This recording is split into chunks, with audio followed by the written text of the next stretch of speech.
It is the Jesse T Show from 5 to 6, Monday through Friday, right here, all throughout Southern California, on the air and everywhere, from the community to the world. We're broadcasting around God's blue green earth today on a thunderific Thursday, as one of my all-time classic disc jockeys from the 1960s and 70s used to say at 93 KHJ, the real Don Steele. It's a thunderific Thursday. As we move to another wonderful weekend, almost Christmas is going to be upon us. I hope you've been doing some Christmas shopping. I haven't done a darn thing yet. It's going to be kind of last minute for me this year. But you know, one of the cool things as your children get a little bit older, you can not worry about that as much. You know, they'll accept some cash. But when the kids are little, boy, you got to get out there and do some stuff. It's pretty amazing. Christmas already upon us here in 2016. And that's counting down the days to the brand new president here on January 28th, I believe. The 21st, I believe the inauguration is. We might have those two dates mixed up, but President-elect will become President Donald Trump. On the Looking forward to 19th of hearing- January. On the is it Yeah. 19th of January? Yeah. So he'll be doing his big speech out there on the backside of the Capitol building. And there's probably going to be 1 million people out there spread all over through the beltway there in Washington, D.C. We haven't heard too much about many major protests or anything like that that's going to happen, so we'll see. But that certainly will be under very cautious eye from the Secret Service and the FBI and Washington, D.C. police and military police, too, as well, patrol that area as well during the presidential inaugural speech. It's interesting, too, because I don't know if you've seen a lot of inaugural speeches. Some of them can be really inspiring, and some of them can be really boring. Of course, the great speech that John F. Kennedy gave when he became president, he changed America in a generation, introducing concepts like the Peace Corps, introducing concepts of pushing civil rights on. He was a big civil rights advocate. He and Martin Luther King Jr. always had conversations. He and Bobby Kennedy were pro-civil rights for all people in America. And other great concepts he talked about in that great speech. And of course, one of them was that we were going to go to the moon in 10 years. And by golly, we made it too. And the one of the first gentlemen, the first gentleman of what was called the Mercury 7. The Mercury 7 were 7 hand-picked Air Force and Navy fighter pilots, test pilots as well, that had great careers. They were hand-picked by NASA, which was just then being put together and developed, this agency. They had a great, huge budget, and they were picked to start the space program here in the United States of America. And of course, John Glenn was the first man, American, not man. The Russians had one up there. No, actually, we got one up there first. Sputnik was before that. That was not manned. But we sent John Glenn up there in Mercury 1. If you've ever been to the Smithsonian Institute in Washington, D.C. and seen Mercury 1, because when they recaptured it as it hit into the ocean and came back after a 3-day flight around the world 3 times in 3 days. He did 3 days around the world. The capsule is so small. I mean, if you can envision the hallway closet in your house or apartment or condo, squeezing yourself into like a hallway closet with your feet and your knees up and your arms, and you can't move any which way, surrounded by metal and all kinds of gauges and just a little window to look out, and just a very thin layer of actually steel or whatever alloy they were using between you and infinite space. This guy had great courage. So he was sent up, and he became a national hero, won many commendations and awards, stayed with the NASA program, and then went up at 70 years old. He went up to the space station on the shuttle. And so he got to revisit space for a second time at 70 years old. he became a senator, Democratic senator, Senator John Glenn. Well, he passed away today, 95 years old. 95 years old. And what secrets and what experiences he must have had in his brain, because they didn't tell the public everything that we should know. But I know Lee, who's back at the studio with me in our undisclosed location near LAX. I know Lee remembers those days when Mercury 1 and the NASA program and JFK. That was really something, wasn't it, man? It was. It was like a moment in time when we all sat by our TV sets, and many of them were black and white, watching Yeah, history being made. and the cameras were really, compared to what we have today, Oh you yeah, got this kind of scratchy, hole-filled kind of picture, yeah, and yeah, it's sort of like almost silent films, exactly. stop and go kind of stuff. And I was very young. I was just a little boy in my, before 5 years old. I was born in 1960, but I certainly remember all the flights to the moon after that. Mm-hmm. Those impacted me because I think after Mercury there was Gemini, and after Gemini there was Apollo. I believe that's how they I went. think you're right on And that. yeah, and Mercury. One of the things about Mercury, what it really did, it exemplified the leadership quality that a president can have. Yes. Because Lee, prior to that, we didn't really have a space program. In fact, we were caught surprised by the Russians.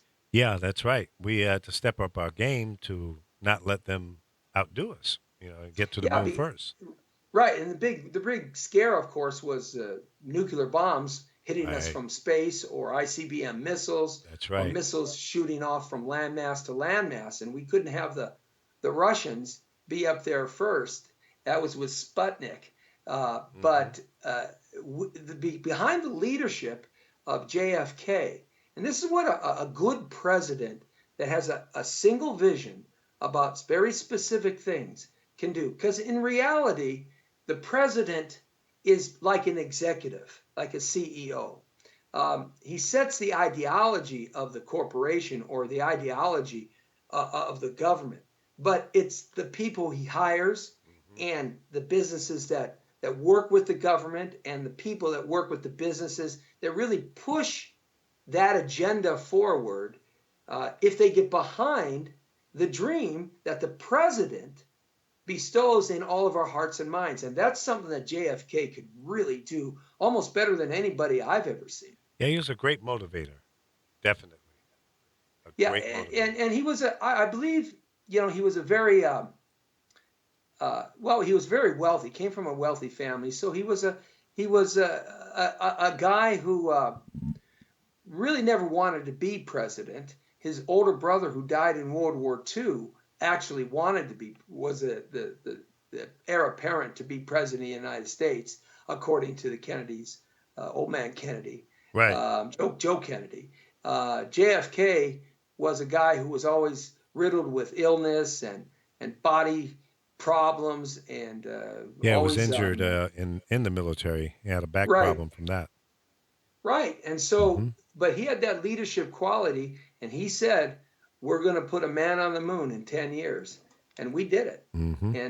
And Mercury was not too long after that speech he gave on the day of his first inauguration, that being, of course, his only Mm-hmm. inauguration. That's right. And so, it'll be interesting to see what President-elect Trump has in his package. We heard Obama for 2 inauguration speeches. And of course, we've heard the Bush and the Clintons and the Reagans, if you're old enough to go back that far. So it would be interesting to see if the agenda that he campaigned on, how much of that is going to stay in place and how much of that is going to be compromised. Because common sense tells you that the election process, where the candidates say what they want and point the finger at whoever they want now and throw the mud against the wall, don't always it doesn't always pan out that way when they become president. Mm-hmm. Because can you imagine, Lee, can you imagine becoming president One day you're not, and then you step into the Oval Office, and yeah, you get this pre-meeting agenda, right? You get this pre-meeting something that's happening, right? You get all this information that these things they've already gotten. Both Hillary Clinton and Trump got it during their election, but you don't get it all. And when you step into that hot seat, I mean, there's no time for a big breath. Yeah, yeah, you get the full tilt of everything at that point, and it's got to be overwhelming. You know, say, "Oh, damn, I didn't know that. Really? That's really going? Yeah. Oh my goodness!" And Wait a minute. I I think we was saw the there when that happened, yeah, and that's not what happened. exactly. And I think we saw that expression on his face when he had the first meeting with Obama. Yeah, when he came out, Yeah, it was just like a bland look. yeah, it was like, Uh, damn. Oh well, no. yeah, Do I not really that. want I this? always wait a minute. I always thought it was done that way. No, wait a second. What? We Yeah. owe them this. What are you talking? We have to pay back on that. What? They have that secret on us, or we have that secret on them. Right? It's the secrets. I would just love to be one day part, and just if I had a dream and a fantasy, never to be president, but to have that so-called black book, The looking at fly on the presidential wall. executive, right, Yeah. and just hear what the real scoop is, the real dope, right? Yeah, the people, I think most people would not be able to handle the detail of the information that goes across the desk of the president of the United States. And, Oh, it's got to be overwhelming. yeah, and the high level, support team. But what's I, amazing to me is no one that has ever had that office has breached that confidentiality, if you will. yeah. You know? Well, I think they're told if they ever do breach that confidentiality in an autobiography book or whatnot on their dying deathbed or anything like that. I think they're told what will happen to them. Who would tell them that? I've always pondered that you have our government, but you also have a higher order of our government, that there's like a shadow government. I've always talked about the shadowy kind of government that really runs American bureaucrats, and that kind of goes through the test of time, because presidents come and go. Right? Senators and congressmen and women come and go. They come and go and come and go. Appointees come and go and come and go. But yet the stability of the government is based on something. And it's just not the American public and our ability to vote people in or vote people out. I think there's something else in there that perhaps is keeping that stability together. I've often pondered that. And So are you referring to the Illuminati, it could be the Illuminati. I mean, you could call it whatever you the want. You could family call it of power? 17, Yeah. or you could call it whatever you want. But definitely, it would be an enterprise that would be worth trillions of dollars. Would be on a global Level. Yeah. level, and would have the test of time behind them historically, Mm-hmm. and the power that history and control bring over decades and decades and decades. What if none of that really exists, and that what we believe that we've been voting for is what it is? Do you think that's a possibility? It's really hard for me to accept that. I mean, wouldn't that be great? In some respects, it would be great that we actually do vote, and we actually do vote for who we get, and we actually do get what we vote for, and who wins and who loses. I just don't think you leave it all up to a government of individuals and a citizenry that's 300 plus million people. I just don't think you can. I think there has to be some other controlling factor. I mean, we can argue the point because if you look back in the Middle Ages, I mean, yeah, okay, you got to go back 1,500 years or 1,000 years. But when the Roman Church became the Catholic Church, okay, they held the Dark Ages and the Middle Ages for almost 1,000 years like an iron grip in their hand. They controlled kings and queens. They controlled armies. They controlled economy. They controlled land, food, and all the things of that time. They held Europe, and for that part, most of the world in the Catholic Church like a steel claw. So that's absolute truth. That's been proven time and time again.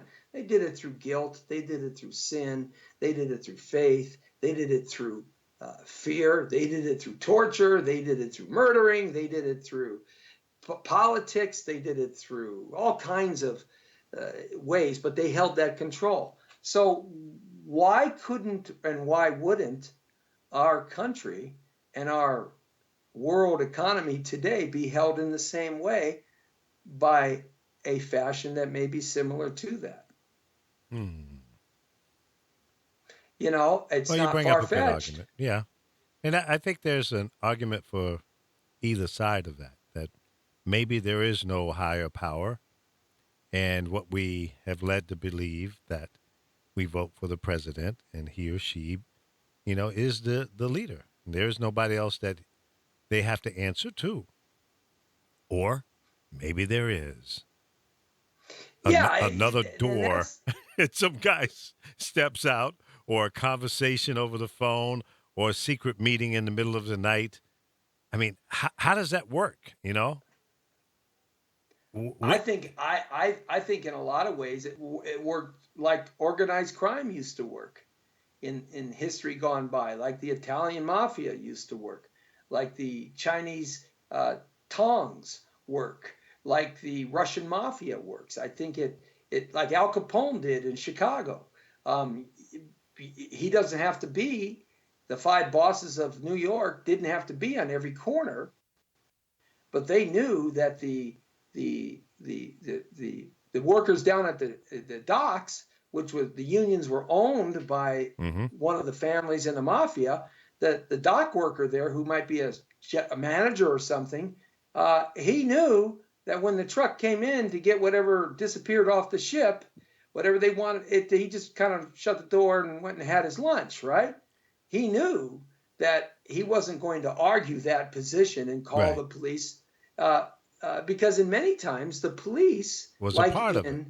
Was part of it. Like in Chicago, Mayor Daley, who ruled that city with an iron fist for decades, and the police were ruled by Mayor Daley. And in New York, they had the same situation. Boston had the Kennedys, the Irish mobsters up there in Boston. So I think that there's that unwritten intimidation that just, hey man, I want to go home and play with my wife and kids, right? And hey, you want that 4 trucks? Go ahead. I'll say I went to lunch or I had diarrhea. Well, let me ask you this. Do you think that, okay, the first day the new president walks into the Oval Office, and then the secretary comes in and says, Mr. President, there's a phone call that you've been waiting for on hold here. And he goes up, and then he gets his instructions. Do you think it's like that? I think it's as simple as that. What's that old cliche? KISS? Keep it simple, silly, or keep it simple, stupid. Yeah. The old advertising, public relations, marketing cliche. Yeah. Try to bring this big chunk of information down to one item at a time. Oh, do you think he's already had that call? No. He's not president yet. Mm-mm.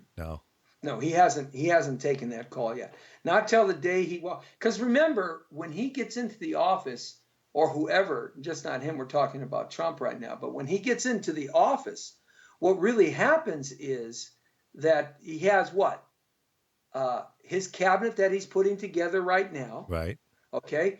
And he has those assistants that his cabinet members have to put together, Right. which they're doing right now as they get picked. Yes. He has a summary that he gets from the outgoing president, Right. and whatever notes or things that are happening Security current. measures. Yeah. Yeah, he has a completely different set of things he has to assess and look at and whatnot, and that usually takes 30, 60, 90 days for him to get all that information together. And once his cabinet members get set, I mean, government doesn't stop. If there was a war 2 days after, everything would kick in, because there are basic functionary things that don't change.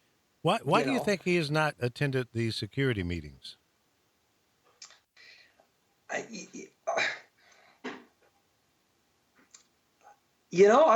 don't have an answer for that. I mean, he's going to get them. He's going to get them whether he attends them or not. At some point, he's going to get them. Yeah, it's been I don't know if you want to call it a tradition, or, I mean, national security is national security, and if you don't pay attention to that until day one, you walk in after the 19th or on the day of the 19th, and you got a table full of papers that you've got to catch up on. It seems to me that that's not good. I'm concerned about that.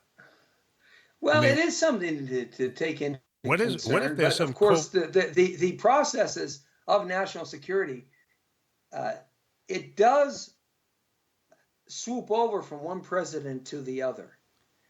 There is the whole first year of any new president-elect, any new president, he's really still living off of the procedures and the elements from the last president. Okay. Yeah, but at some point, don't you want to take that baton? And all of that before the relay race is over, continues to stay the same. So, I don't have an answer for that. It just seems to me, if I was about to become the president, I want to know what's going on day to day now, as opposed to getting a basket of, oh my God, the day I walk in there. Especially when you're talking about national security. What if there's some covert activity that's going on that he's ignoring right now, that he needs to know? He's in his cabinet, he's putting together some of the finest generals this country has in that national security level, and he hasn't picked the Secretary of State yet. That obviously is going to be his last pick. But, he's got some very qualified people that have followed national security for some time on a regular and daily basis. So are those people being updated early on? I don't know. I don't know. Mm-hmm. I would guess not, because they're not part of the government yet. They have to be. The transition has to take place. So we'll have to see how that pans out in that respect. Yeah, because if as in long fact as that is true, that he hasn't paid any attention to that, well then he's following the same suit that Obama followed, and that he, on a regular basis, didn't like to sit in on national security discussions in the Oval Office. And neither did Reagan. Reagan didn't either. Reagan wanted a synopsis of the things that were happening and that's how he looked at it. Obama sometimes didn't even want to show up, and he didn't. I've not read too much about how the Clinton handled it, or the Bushes. I think the youngster Bush was just too stupid to understand anything. I honestly say that. I've never been an advocate for Bush. Yeah. You know that. Yeah. And his father was too evil to care. I mean, his father was head of the CIA for 30 years? Yeah. And prior to that, his grandfather Bush, was head of the Army intelligence, and that which morphed into the CIA. So I don't think his father really cared, because he was going to do whatever the hell he wanted to do anyway. And so I can't answer that. I can only say I'm sure there are others that haven't paid attention to national security. And if he isn't, that boy better get on top of it. Yeah. Because that is one, a primary problem with the world today, America's national security, and two, that's something he campaigned about. Yeah. So we'll see how it pans out. Like Mark Cuban said today on a recent interview, he said he was cornered in some hallway after I guess Time Warner and one of the other major corporations are merging, and he was at that meeting as a stockholder, and they cornered him and they asked him, what about Trump now? You were such an advocate for Clinton, and you said some pretty fiery things about Trump. So what about Trump now? And he said, well, basically, I look at it like an NBA draft pick. He's our number one draft pick, and we have to put our hopes and dreams behind our number one draft pick. We haven't had day one, the first game yet, and we won't really know how he's going to pan out after the first game. Hmm. So that's what Mark Cuban said. Mm-hmm. So I think that's a logical understanding of it, though, and he was an advocate completely against Trump during the campaign. So was Romney and a number of other. That Romney thing, he's not going to be Secretary of State. I think that was just a nod and a kind of, hey, come on in, we'll talk to you, but thanks a lot. You're not wearing the right color tie. I think that was just going through the motions kind of thing that he had to do to appease the RNC. I can't see Romney being a Secretary of State, though I don't necessarily think he would be too bad of a Secretary of State.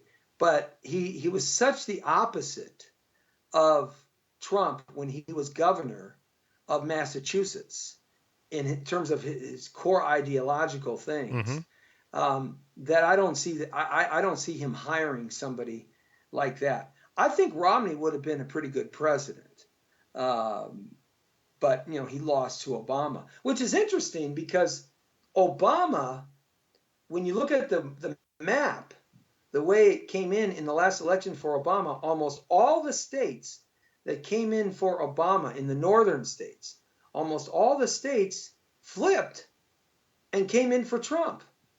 It's a really interesting look at that map, which it basically just says that, look at African Americans and minorities didn't get what they thought they were going to get. I don't think it has anything to do with that. Oh, wait. And the middle class white people got tired of being called racist. I think it's just that simple. Nah. I really think it's just that simple. No. It's simpler than that. People sat home and didn't come to vote that voted in 2012 and 2008. And the voter turnout wasn't as great. Right. Most of those were Democrats. The hate and shame on them. Yeah, I agree. I say it every day on my show. You're a bunch of dumbasses for not showing up. But shame on them. It was a personality election. Well, I hate her worse than I hate him, or I hate both of them. So I'm not going to vote for either or. And I think there was a significant number of people that fell into that category, and it was enough to damage Hillary to keep her from being elected. The rhetoric against her was believed by a significant number of people who decided not to vote at all. Look, you can't control the amount of people who are going to come out and vote, ever. No matter how much money you spend, no matter what you do, you can't control the ability to get bodies out to vote. Here in Los Angeles, voter levels are so apathetic, it's unbelievable. No wonder we get the city council that we get the governors that we get the mayors that we get here in the state of California, and then we complain about them because nobody votes. Yeah. I mean, look, I'll give you an example of what you just said on a much smaller microcosm.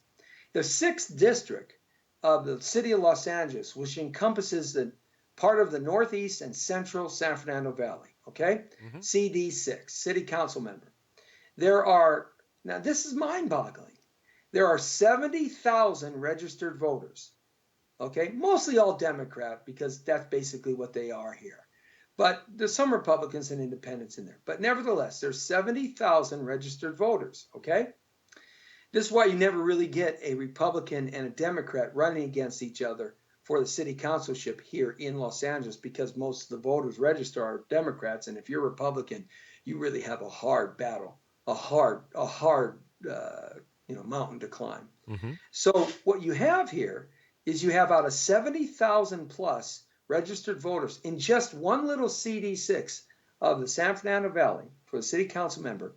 You only need, and this is a mind boggler, you only need 4,900 and change votes to come in, and you'll get a 51%.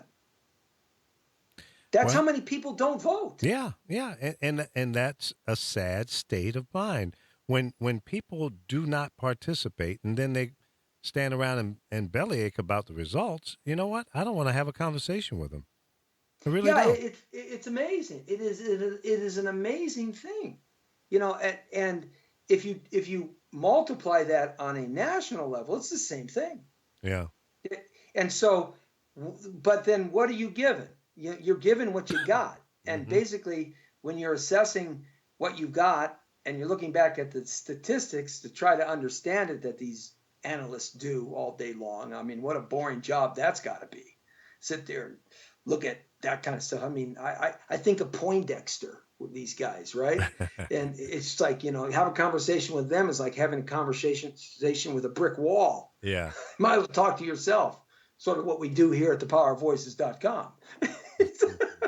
Sometimes we're talking to ourselves. In essence, we really are. And that's the key of this crazy radio business and talk show host business that's online digitally at facebook.com/Jesse Toreros. I picked my nose, but that's okay. And facebook.com/powervoices.com is that we have to learn how to communicate to somebody who's not sitting in front of us necessarily all the time. That communicate to the listener or the viewer out there and make it sound very natural and conversational. And that kind of takes a little bit of time to figure out and how to do that. But with these analysts, they look at this stuff, you only got what you got. So just based on the pool of people that came out to vote, as these statistics are coming out now more and more every day, the bottom line is the ones that did vote and did vote in the last election and did vote for Obama, a big portion of those flipped for Trump.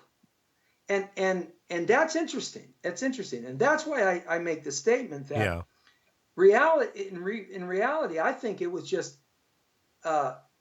simple plus one, like you said, very simple. There weren't enough voters. I think it's simple plus one, and that is we had a white Caucasian American voter group of people that simply got tired of being beat up for 8 years, being called racists for everything, whether you're a racist or not, and got tired of just living in the negativity that was always directed to them. And we have a minority population. If you mix indigenous Americans, Latinos, or Hispanics, and African Americans in there, the bulk of our minorities here in America, Asians are now going to replace that in the next coming 5 to 10 years. But they just didn't get what they wanted. The ones that did vote felt disenchanted. And so we'll see how that pans out in terms of jobs and employment. It's fascinating stuff to go back and look at this. It is. And I think that what's more concerning to me, and I'm a person who likes to see balance. I think there's pros and cons for both parties, our major parties, the Democrats and the Republicans. And what's concerning to me is right now the Republicans control all three branches of our government.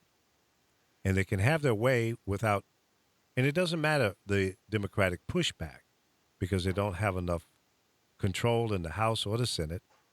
You don't have the executive branch because you now have a Republican president. You have a control in the House and the Senate. And that means that they're going to dictate probably the next 2 to 3 justice on the Supreme Court. And that's a little concerning to me because I don't think that everything that the Republicans or Democrats want to do should be done without some balance. And I think balance is really important. That's very true. Yeah. That's what our system is based on, a idea of checks and balances. Yeah, and we don't have that now. But we didn't have that when Obama won the landslide victory, his first victory. Mm-hmm. And his numbers were just astronomical, unheard of in the last 30 years, mm-hmm. even more than Clinton was on his reelection or first presidential election. I mean, they almost came to what Reagan's numbers were when he beat Jimmy Carter for the first time. But Obama had the House and the Senate. He didn't have any judicial appointees. He only had a couple that were possibly going to come through. But he had the House and he had the Senate then. Yeah, he had it for the first 2 years. And that's all this President Trump is going to have it too, because there's going to be another election, right, in a couple of years. The House members have to be elected every 2 years. They got to run. Right. Okay. And I don't care if they've been in the House for 25 years. Their term limits are 2 years. Right. The Senate is 6. Well, they rerun. It's not a limit. They have to rerun. They have to rerun. Right. It's not an exit, go home, and go about your life and don't come back anymore. No. But the Senate, too, there's a lot of senators that are going to have to come up for their election here in the next 2 years as well, sort of like what the Tea Party did in the second Obama inauguration, where he lost a lot of the Senate and the House because of so-called the Tea Party influence. Mm-hmm. Okay. And they're going to have to rerun. And so there is checks and balances. And every president from time to time has the opportunity to have the House and Senate. It's very interesting. The one key difference here is that he has the judicial branch that he can place 2 to 3 justices as they retire. Right. As they retire out if they want die. to. Yeah. And that is the one caveat that makes his presidency for the next 2, 3, 4 years a little bit different. Yeah. In terms of how it functions in Washington. And the impact of his appointees will impact, you and I for the rest of our lives and our children's lives. So if he gets to pick 2 or 3 justices in the next 4 years, they will sit on the bench. Well, they're going to be conservative. They're going to be independent, conservative, Republican, somewhere in there. I think they're going to be red-blooded Republicans. You said independent. I don't think there'll be anything independent about them. Do you think that Trump was a red-blooded Republican? I don't think he was. I just think I don't he picked the right party to run. I don't think he's either. I think he's just a self-centered, jackass. If I can be honest. Well, yeah, I know that. I don't think he cares about anybody but himself. It's timing. He picked the right party to run with, and he was able to do that. I mean, it's masterful, genius timing.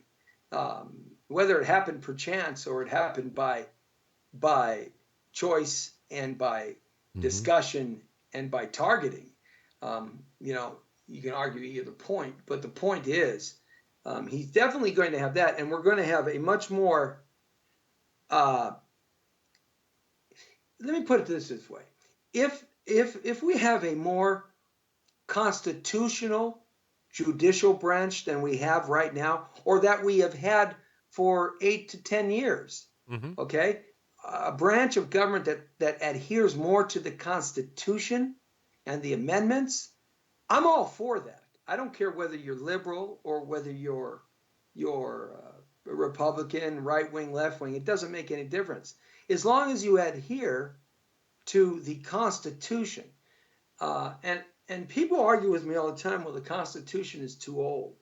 It's no, don't, it's got to be revised. Well, we do revise it from time to time through the amendment process. Right. And, but our Constitution has done pretty well for us all these years. I don't think that there's any other better form of government. Do you? I don't know that it is, but I think that it should be looked at, um, because there's no way that the founding members that wrote the Constitution could see this far in advance to know what kind of technological changes, the population growth, the influence of from all parts of the world coming into the United States. I don't think they could foresee all of the changes that we have in front of us today. So, writing the ability to amend the Constitution, I think, was brilliant. I don't think we've done Right. enough amendments. Well, I would agree with you that that perhaps we need different amendments, but we don't want to make the amendments haphazardly and happen just like going down to the local store and buy some juicy fruit gum. Of course not. I mean, Yeah. there's got to be a process that's difficult, because when you amend the Constitution, you are amending the United States of America and how we act and behave Why do in why do terms. people seem so afraid to entertain the thought of modifying the Constitution? Because I don't it's know why worked that's so fearful. well. Well, it's worked well, but it could work. Could it not work better? And we have that. We have the amendment process to do that. I mean, And, when your home needs repair, don't you repair it?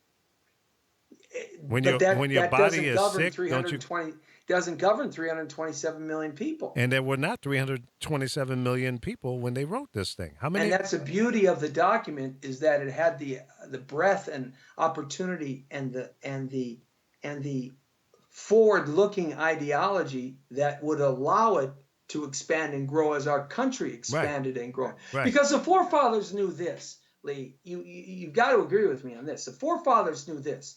They knew they had the 13 colonies, okay? Right. They knew they were pushing west. They were already attacking the indigenous people and taking their land, okay? They knew that they had to go west. And west isn't west in Wyoming. West was like Ohio. That was known as the West, which became the Midwest. I mean, so they knew they were going to go west. And they knew that they would go west as far as they could go, because even the intelligent people at that time knew that there was a Pacific Ocean on the other side of our continent somewhere. Right. Somewhere. Okay. And they knew they were going to go west. And so I believe that they built into the Constitution and the amendments the ability, especially the Constitution, to absorb going west and the increasing of our country's population and landmass. I think that's the beauty of that document, is that it did allow for interpretation and expansion. But I don't think we have to change the document, and if we do, we change it by amendment process. Did you know that? Did you know that there's no record until after 1820 of how many people actually voted? I just pulled this up online. I know they didn't keep records. Yeah. Because they didn't know, and the communication was so hard. Yeah. Sometimes, hey guys, guys didn't even know the Civil War was over with 5 years after, 3 years after the Civil War was over with. Yeah. They were fighting up in Montana and Idaho, right? And Wyoming and Colorado still. No, not Colorado. Wyoming, Montana, and Idaho. Yeah. And one of the Union cavalry troops came through and said, "Hey guys, the war's over with, What? What do you mean? It's over with? When did it end? 3 years ago. They've been killing people for the last 3 years for no reason? I mean, I've been killing all these people yesterday. What the hell's going on here? Yeah, we should try them for murder now." Yeah, exactly. But no, you're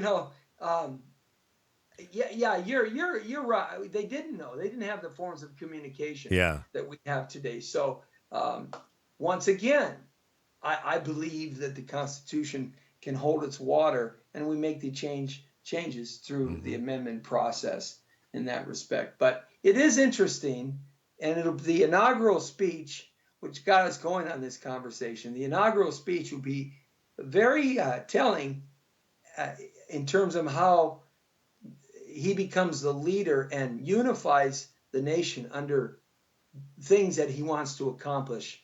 Can he sell us on? Can he sell the American people on that? Though, like you said, he doesn't really need to because he has a Congress and he has a Senate, but still he does. He still has to sell the American people because the American people live with what they do, live with what our government does.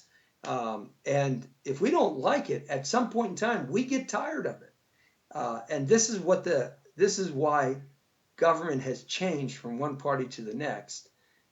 This time is because we got tired of 8 years, as we got tired of the Bush administration.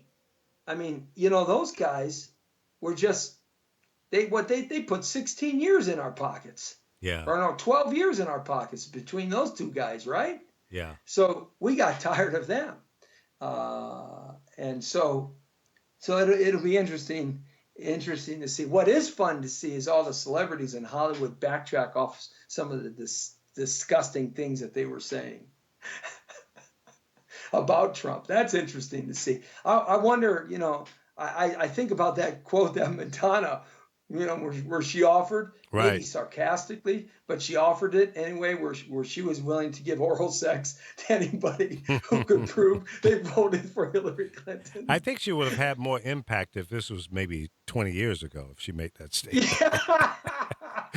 But I think even guys my age said, well, nah, that's okay. Yeah, not Madonna, man. Maybe I can go to Britney Spears, but not Madonna. Yeah, really. No, Madonna just ain't going to happen for me. I'm sorry. No, Thank you very much. I was just looking not gonna happen. some more of these historic numbers. President Barack Obama in 2008 garnered the most votes of any president ever, 69,456,897. Yeah, I mean, he set some big numbers. Yeah, he did. In 2008. And it was almost just 10 million, almost 10 million more than John McCain. Was at 59.9. Well, John McCain. Yeah, but yeah, he blew John McCain's doors. I mean, come on. And about 5 million more than Mitt Romney. And he went down from 69 million to 65. So I guess the warm and fuzzy had kind of settled in by then, but still beat him by 5 million. And I think the last time I looked, Hillary was leading in the popular vote by 2.2 million or something like that. Yeah. Well, the popular vote will be due. I mean, that's makes no difference in this country. Yeah. I don't even know why they keep the popular vote. I think it's just a sideshow activity that, gives us something to talk about. Well, right? they work hand in hand, though, with the electoral. You got to have a popular vote. They can to some degree, but in reality, the popular vote has never changed in recent modern presidencies. The elector system. Right. The elector system is look at even during Bush and Gore, when they were fighting each other down in Florida, and Bush finally won, and they had to go to the Supreme Court to get the final adjudication of the campaign. A couple of elector voters flipped, but that's it. It's only a couple. Mm-hmm. So as you go on and all the elector voting statistic comes in and you start separating yourself from your opponent and it's 50, 75, 100, 125, there would be a tremendous amount of elector voters that would have to vacate what they were going to vote for and flip. Mm-hmm. And I just never see that happening in my lifetime. I just. Did you know that in 1789 and 1792, a guy by the name of George Clinton ran for the presidency? Yeah, George Clinton. I remember George. I some goofy guys ran for president. George Clinton ran for Yeah. president. You know, remember that crazy character from New York City that kind of lived off the street, but he lived in an apartment somewhere, and he was running for. He decided he was going to run for president. He had all these great sayings. I think that was during the same time that Herman Cain was running. So that would have been the Oh, first Obama yeah. I mean, administration. That crazy guy. There's always these crazy guys that run that add some fun to it. yeah, exactly. But even Jill Stein of the Green Party, Uh-huh. when you start seeing, she's even backing away a little bit in terms of her strong outrage to try to turn. I think she's trying to turn Michigan around. Yeah, And well, I think that was shot down by a judge, if I yeah, remember so I correctly. mean, the system isn't going to allow that. When you separate yourself so far in electoral Yeah. votes, the populist vote is just a populist vote. So it's fun for coffee, cake, and coffee in the morning. Yeah. And but that doesn't win the day in the country. If it did, we would be like Greece, way back eons ago, 3,000 years. Because Greece has been the only pure democrat or democratic democracy the world has ever seen. Greece they created democracy, and they ran their government on pure democracy. And what a lot of people don't know about is the Macedonian Empire, which was the Greece Empire, where the peninsula is there. All those are Greek people, but Sparta was on one side, Athens was on another side. They were different. They spoke the same language, but none of them liked each other. All And right. so, I, even though they were under one government rule at one time, they always squabbled and always argued and never could get anything done. And history shows that democracy in that form falls apart. all right. I got a question for you. Here's a quiz. Uh oh. Which independent candidate has won the most popular votes Well, in recent times or going ever? back? I don't have an answer forever, but in recent times, it could only be there's only really two independents. There's really only one independent that would have had that opportunity to win popular votes, and that would have been H. Ross Perot, Bing, because bing, we bing, haven't bing. had. You win. 19 million people he got. Yeah, I went to an H. Ross Perot rally in Encino, and hey, the charts, the charts. The You charts gotta look don't at the lie. charts. Yeah, he did The charts 19. don't lie. The charts. He was hit. He was funny. Now, I who think was his I think running the mate? American public just liked the charts. That was That's before what we the all internet, remember. guys. That was before we had all these fancy graphics That's and right. stuff. He had an He'd easel roll with a out with chart on these it. big, huge charts, right? Yeah, And he had this pointer like he was at school, that's right? right. And he pointed at the chart. See the graph here? See where it goes up and it drops and goes up, goes up? It's the charts. The charts don't lie. It goes all the way back 10 years. You can see the charts, and over on this chart over here says about this chart. Oh, we loved the entertainment Oh, of the he was charts. intense. Now, who was his running mate? Oh, Lordy, Lord. Now you're questioning that. Uh, H. Ross Perot's running mate. Oh, James. man. Who? James. His first name was James. I don't know. Stockdale. James Stockdale. Oh my good. Did he fall into antiquity and never to Yeah. be seen again? James Lord. who? Right? James, yeah. James. He was a senator. Yeah. He was Yeah.